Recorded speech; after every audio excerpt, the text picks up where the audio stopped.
Hi, I'm Holly McFarland. I'm with East Texas Communities Foundation, and I am the one that leads you guys through East Texas Giving Day. So today we're going to talk about some best practices, and I have a past East Texas Giving Day participant with us. So I'm going to let her introduce herself and tell you which organization she's with. Hi, I'm Katie Travis. I am here representing Hope Haven of East Texas. And so a little bit about us. We actually work with foster girls. And originally when I first started, it was just a residential home that's located in Lindale, serving teenage foster girls ages 13 to 17. But since then, we have expanded, and we're expanding very quickly. So we have two other new programs. We have a supervised independent living home that's located in Tyler that is serving the girls aging out of foster care. So it's extended care, ages 18 to 21. And then we have our most recent expansion that is an emergency shelter, our first one located in Gladewater for girls ages 5 to 17. Oh, wow. Yes, and I've been with Hope Haven since June of 2020. And so it was, as soon as I jumped on board, it was like, okay, it's East Texas Giving Day time. And I just rolled with the punches and learned as I went. So yeah, that's great. You guys came around in, I guess, 2018 or so, is whenever this organization came to light. Mm-hmm. So, do you know how y'all originated the idea of wanting to participate in Giving Day? And I know that as soon as we heard about it, we jumped on board, and I mean, we can see how effective and successful it is. So it has become part of your yearly development calendar. Oh yeah, it's like our biggest event. I feel like for us, we look forward to it. Great. Do you feel like it increases your reach of potential donors and people that are interested in your mission? Yes, I do. And I also noticed that after watching some of your videos, our donors, they don't just, most of them are not just giving to one nonprofit, they're giving to multiple. And so I believe as they get on the East Texas Giving Day site, we are gaining organic donors as well. So I think so. I think dramatically. Great. So how many staff members, I guess, do you have as a whole, and how many helped with the campaign in 2021? We immediately saw peer-to-peer fundraising as a huge potential opportunity. And we did jump in, tried to be strategic with it. I think we did pretty well overall. We have our staff meetings, and they communicated. I actually made a PowerPoint to try to help communicate what it is and what you need to do step by step. So we gave that to the staff, and we had about half of our staff participate, as well as our board members, and that was just with it being a new thing. Mm-hmm. So this year, I'm really, really believing that we're going to have all staff participate. And we actually have on pre-giving day, when early giving begins, which is April 4th. Yes, we actually have a staff meeting scheduled to where we're actually going to walk through it with each of our staff. And then I'm kind of jumping ahead, but on April 5th, we've actually planned a peer-to-peer breakfast with our volunteers. Oh, great. And so we're going to gather around the table and make our lists together and make our own fundraisers. And then we have a board meeting that's specifically for them to make theirs too. Right. So we're going to walk hand in hand with the staff, volunteers, and board members to try to start it. Great. Peer-to-peer was a new feature that we added last year. This year we've rebranded it, and we're calling them celebration pages because we want people to celebrate why they love whatever the mission is, whichever the organization is that they choose to create those for. So for me, looking at them on the back side, I see amazing stories. Were y'all able to learn new things about the individuals that created your peer-to-peer celebration pages? Yes, for sure. When we did communicate what they would need to do in these fundraisers, basically, if I love your shirt or love your hair, I'm going to ask you where you got it. And so if I hear you talking highly about something that you love, I'm also going to go support it, which is, I feel like, the whole method behind, yes.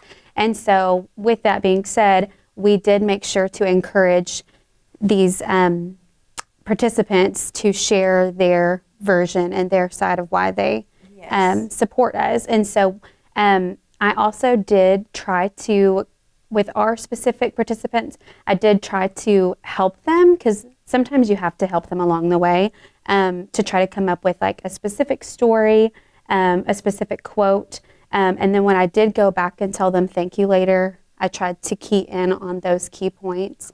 Have some continuity. Yes, yeah. And help put that extra in there so they knew that you really were passionate in helping them. Make, that's great. Okay, so another really unique thing I thought you guys did was you had continuity in your photos. You must have had where you helped take the photos of the individuals of the staff. Yes, of the staff, definitely. Yes, so your signs, we did make sure to pick those up. I don't remember exactly if we had a day. I think we did. We had a day where I went around and found our staff, whether they be at the actual physical location or at the office, and said, we're going to be taking pictures, so get presentable. And then yes, we did do that. Yeah, yours had some great continuity. That your whole campaign had some great continuity to it, where a lot of your imagery and a lot of the colors that you used, you kept it well branded. Thank you. You're welcome. Well, we marketing people, we love that kind of stuff. So again, you guys fully utilized the peer fundraising campaign part. Obviously, you encouraged your team to participate in that.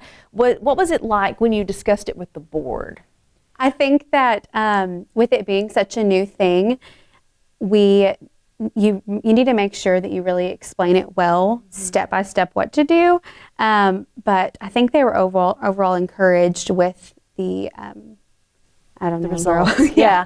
This year, just FYI, we are going to do the training for the celebration pages, and it's going to look a little different on the back end, but it's a self-builder basically. So whenever that they get to the page and they put in their photo, it automatically populates. So as they're building it, you'll be able to see as it builds out what it's going to look like. I mentioned earlier that I made a PowerPoint. So just really walking them through that. And then we also made 2 specific flyers with the step-by-step, and then on the back side, make your list. So they make a list of their friends, their family, and I believe it was their work friends is what we did.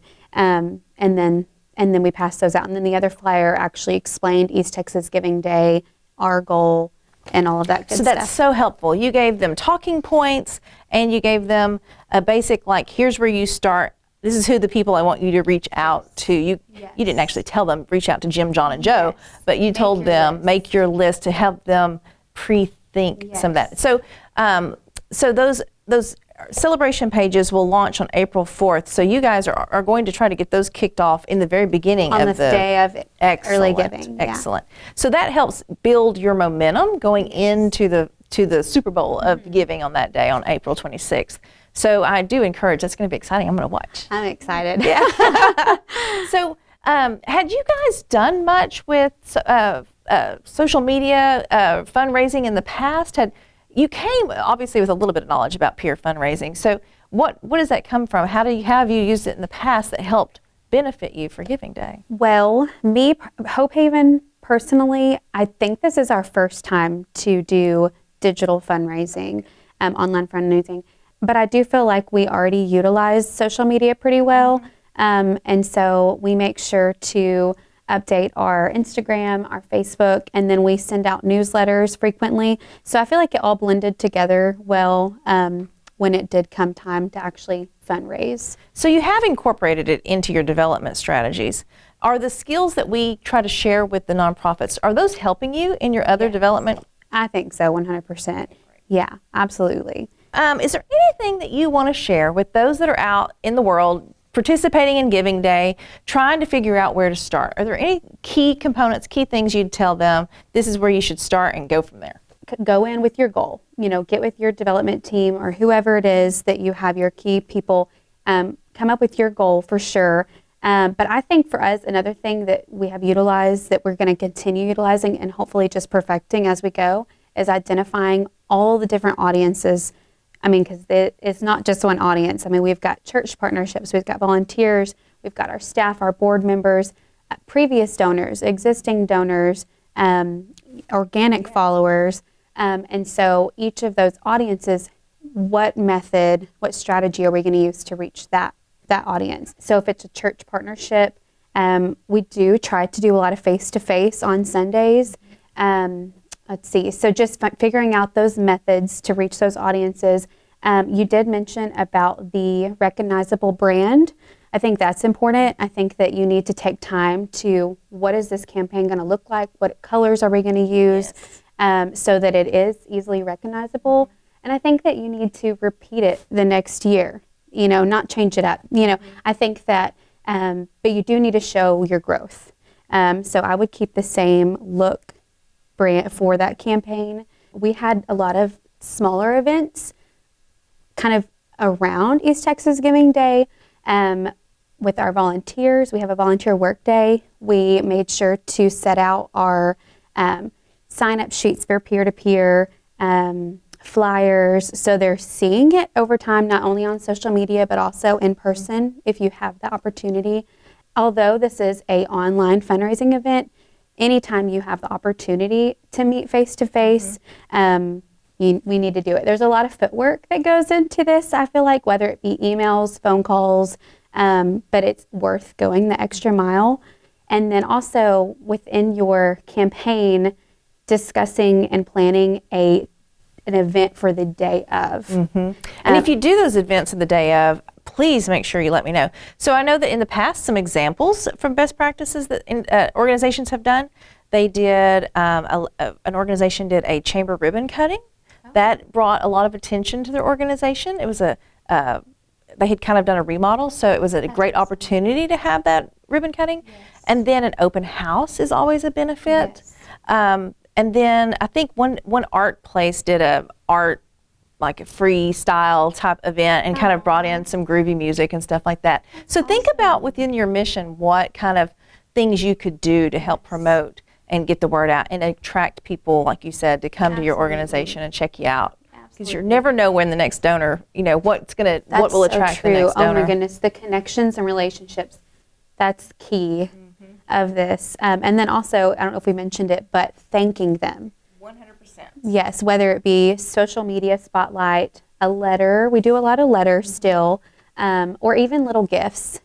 We're actually teaming up with 6 or more possibly, but 6 for sure, local churches to have their worship groups come.